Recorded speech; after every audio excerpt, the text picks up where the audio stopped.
again, everyone. I'm that Frigin guy, back again with another Nerf mod. Today, my first and only regular dart gun blaster, the Sordfish, an upgraded Desolator. And man, does this one pack a punch.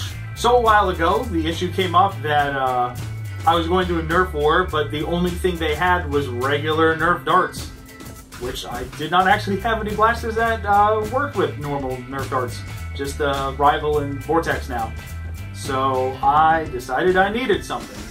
So I picked up a stock Desolator, played with it as is. It was pretty good, but there was a few things that I had issues with, and these issues have mostly been remedied now. For one, normal batteries stink, so now it works off of 3S.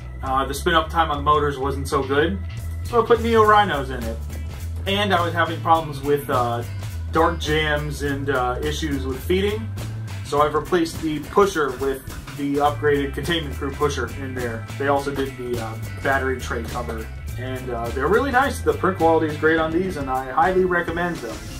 So I don't actually own a chronograph. I can't tell you exactly how hard this blaster is shooting, but in my experience, just doing some test shots with it for range, it hits pretty far.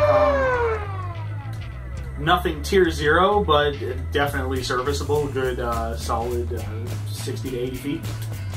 With AccuFakes, this thing is hitting exactly where you pointed, dead on precision. You know how much I love that more than anything else. Where I point this blaster is where I wanted to shoot. This absolutely delivers. The Desolator is also very good for close quarters combat, and the range doesn't matter nearly so much there as other factors, including the motor spin-up time. In the games I was playing with the stock Desolator, it took forever to reach full rev and be able to start shooting. With this, no time at all. So you can turn corners and immediately start shooting without having to give away your position well in advance. It's really great. I may also add in some lights or an LED voltmeter or something like that in the future, but for the time being, I'm pretty content with how this blaster came out. So that's about it for today.